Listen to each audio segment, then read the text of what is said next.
So let's come back to my favorite story of the year, Mr. Wilt Chamberlin, right? That's the picture the night he scored 100 points.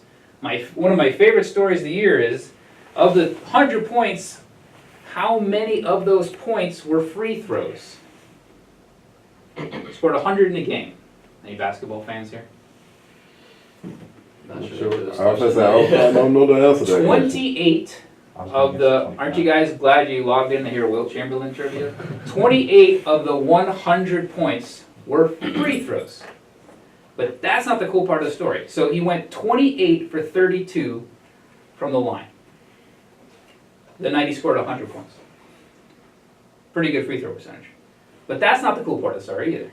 So most guys that had 20 points in a night, they're like, that was a great night. He had 28 points from the free throw line. The best part about the story is, how did he shoot the free throws? Underhand.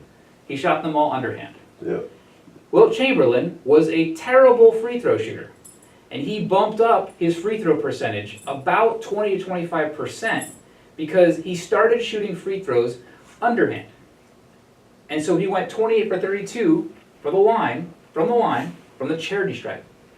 The night he scored 100, and he shot every free throw underhand.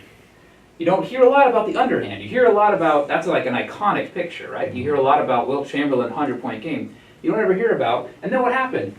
After he got really famous from the 100-point game, not that he wasn't already famous, but he got, like literally world famous. He's like, I'm not gonna shoot free throws underhanded anymore because it looks lame. And then what happened? His free throw percentage went back down to like 40, 50%. I think you see this a lot in social reffing. I think you see this a lot with referees. There's simple, boring, basic habits and routines that I even do. And sometimes people might be like, that looks silly, that looks dumb. When I referee, a lot of times I'll hold the down in my hand for flag football, and then I'll hold the down when the play starts. I'll hold it either behind my back or I'll hold it on my side. But you have to have the confidence to say, well, that looks a little bit silly. That looks a little bit like a granny shot. That looks a little bit, not.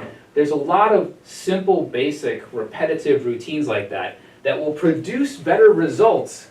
Boring and repetitive are good, but your referees, if they're like our referees, they don't want to be boring. They want to be charismatic and flashy and funny and have a great personality. And yeah, you don't want to discourage that, but you also want to zero in on what's the boring thing. What's the boring, simple thing that's going to make this league work better? That they might actually be embarrassed to do because it looks like a granny shot. And so keep those ideas in mind as well.